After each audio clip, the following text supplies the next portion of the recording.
breed of racer. In this brand of motorsport, the lure of big money sponsorship is still just out of reach.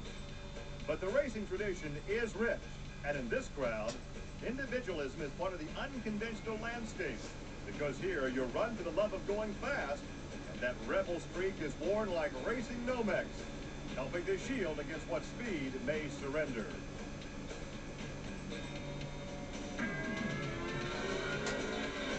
This is Trucks and Tractor Power, featuring the best in NMRO Mud Racing.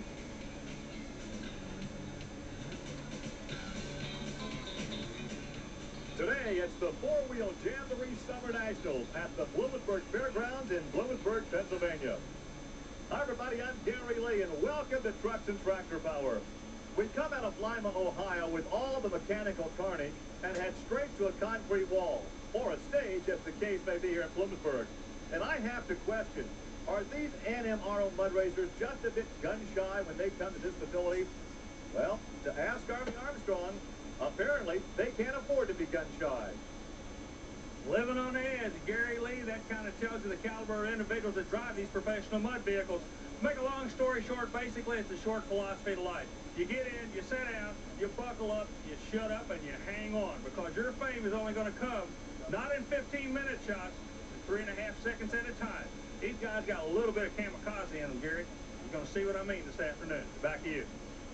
A lot of factors to work with today, Army. The track is oversaturated. It is a mess, but the major concern is that concrete wall there at the stage just off to the right of the right-hand lane. Tom Marsh is at the starting line, and earlier Army had a chance to visit the cockpit of the Intruder.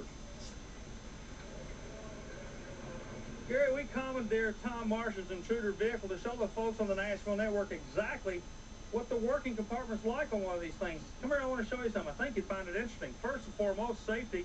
Notice they got a fire bottle here. You pull this pin, you pull this pin, it'll automatically shut it off. You start the vehicle with the start button here. You actually kill the vehicle with this button here. Very simple in the instrumentation. You got a brake on the left foot, just like a car. There's only one gauge. It's an oil pressure gauge. Notice it right here? But the interesting point is right there. The yellow light indicates that the transmission is in neutral. This transmission has reverse, neutral, and direct drive. It's not like a regular car. When you put this vehicle in direct drive, it's like winding up a rubber band on an airplane.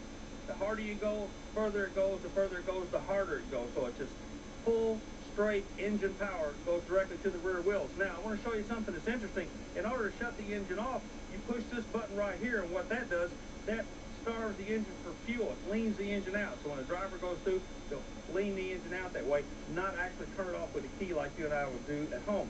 There is another interesting fact here. Right where my finger is, there used to be a button. There's not a button there anymore. Why am I talking about it? Very simple. The drivers have found by keeping the single transmission like we talked about, the Lenco with just one drive gear, you can hold on to the steering wheel with both hands. When the button used to be here, it activated a 2-speed transmission, and the driver would actually have to let go of the steering wheel to activate that button. Not a good thing to do when these rides are only 2.5 to 3 seconds long at about 118 to 119 miles an hour. Well, time to go to work. We're going to turn this thing back over to Tom Marsh, and I'm going to get to the high ground. Gary, back to you. Heck, Army, you look right at home there in the cockpit. There's Tom in the Intruder alongside his Mike Cavella in Bonkers.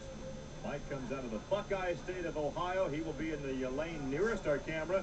And to his left, in a very tacky racetrack, Tom Marsh in the Intruder. These guys do the first two positions, so everybody in the back of the field is watching to see what the track is going to do.